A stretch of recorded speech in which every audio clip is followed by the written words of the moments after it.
이 소식 들으신 분들 꽤 계실 겁니다. 여성 실습생 늘려라 권고안이 해수부 성문제 발생 우려 역차별 운운. 참고로 이 기사를 보고 그분들이 화났다고 하는데 얼떨결에 남자가 잠재적 범죄자라는 걸 인정해버렸네. 그 국적 그 성별이 잠재적으로 성범죄자라는 뜻이지. 해석 한국 남자들은 여성과 밀폐된 공간에 있으면 몹쓸 짓을 할 것이 분명하기에 안 된단 말입니다. 성문제를 일으키는 남자를 줄여 멍청이들아. 피해자의 행동을 제한하는 게 딱 한남민국답다. 차별하겠다 성폭력하겠다고 선언한 거나 마찬가지. 여성 실습생을 못 뽑는 건 전부 다 한남들이 성범죄를 일으켰기 때문이다. 뭐 이 말 하는 거예요. 아무튼 그래서 뉴스를 봤는데 인권위는 지난 5월 31일 승선 실습생 선발 시 성별 균형을 확보할 수 있는 방안을 마련해 시행할 것을 권고했다. 해양수산부 장관에게 A 대학교의 여학생 현장 실습 비율과 남학생과 동등한 수준으로 개선할 수 있는 방안을 마련할 것. 국내 선원이 근무하는 선박의 시설 현황을 점검하여 여성 선원의 승선을 위한 실질적 개선 조치를 취할 것. 해기사 면허 소지 선언에 대한 성별 통계를 구축할 것을 권했다. 인권위에서 승선 실습생 비율을 늘리려고 했는데 잘 안됐다고 하네요. 그래서 왜 안됐는지 봤는데 여학생 현장 실습을 확대하는 것은 해운사의 경영 리스크를 부과하여 현장 승선 실습 제도의 전면 폐지로 이어질 우려가 있고, 여성 해기사의 승선 기간이 짧은 경향을 고려할 때 여성 해기사 양성이 향후 고급 선원 공급 부족을 심화시킬 가능성이 크며 선 내에서 성 관련 문제가 발생할 우려가 있고, 해기사 업무는 체력이 약한 여성이 수행할 수 없는 직무이며 여성에 대한 작업 제한 규정으로 업무의 상당 부분이 남성에게 전가돼 오히려 남성 해기사에 대한 역차별이 발생할 수 있다는 의견을 제시했다. 작업 제한 규정? 저런 게 있었다고? 하여간 지능 수준하곤 진짜. 앞에서도 말했듯이 분명히 성 관련 문제가 들어간 건 맞습니다. 하지만 이게 전부는 아니고 진짜로 여성을 안 뽑는 본질적인 이유는 기껏 뽑아봤자 빠른 퇴사, 고된 업무로 인해 발생할 수 있는 역차별입니다. 기사 제목에 성문제 적힌 거 하나에만 꽂혀가지고 그 연병을 떨어댄 거네요. 아마 기사도 제대로 안 봤을 겁니다. 그리고 정답이네요. 애초에 여성을 뽑을 수가 없는 일인 겁니다. 힘든 일은 남성들이 대부분 하게 되면 역차별이 발생, 심지어 막상 교육시켜서 뽑아 넣으면 얼마 안 가서 그만둔다고 하질 않나. 애써 성비를 맞춰가며 뽑을 이유가 없는 겁니다. 게다가 남녀 똑같이 성비를 맞춘다면 능력 있는 남성들을 향한 차별까지 발생하니 이렇게 했다간 반발이 일어날 게 분명하니 어떻게 할 수 있는 일이 아닌 거죠. 아무튼 그렇습니다. 그리고 직업 얘기가 나와서 하는 다른 얘긴데 그분들은 항상 남녀 성비 반반을 외치면서 정작 힘든 일에 대해선 입 다물고 있더라고요. 대기업 임원, 국회의원, 경찰 등등 연봉도 세고 편하게 할 수 있는 일들에 대해서는 반반을 외치면서 이건 여성을 향한 차별이다 뭐 이러는데 정작 힘든 일에 대해선 입 다물고 있습니다. 예를 들면 군대라든지 아니면 광부라든지. 심지어 광부는 어떤 직업이냐면 근로기준법 제72조 사용자는 여성과 18세 미만인 자를 객내에서 근로시키지 못한다. 대놓고 여성은 할 수 없다고 법으로 금지시킨 성차별 직업입니다. 왜 이거 보곤 뭘 안 하는 거지? 대놓고 여성을 배제하는 직업인데.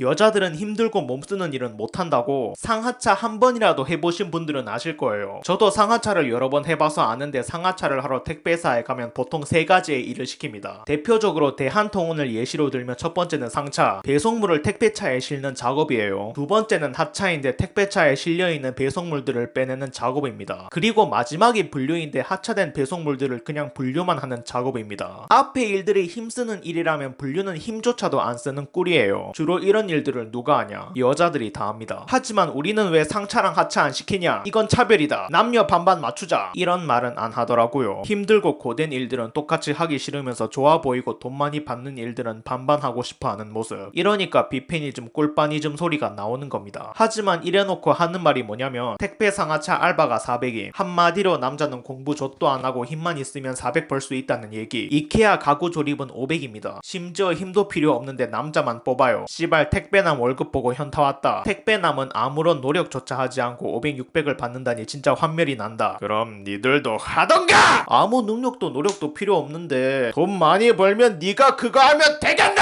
택배 기사가 왜 돈을 많이 버냐고? 그만큼 일이 졸라 힘들거든. 힘든 거 싫다고 사무직만 찾을 땐 언제고 이제 와서 돈 많이 받으니까 차별이라고. 씨발년들이 진짜. 결론입니다. 대화는 이미 글렀다. 이젠 힘으로 찍어 누를 때.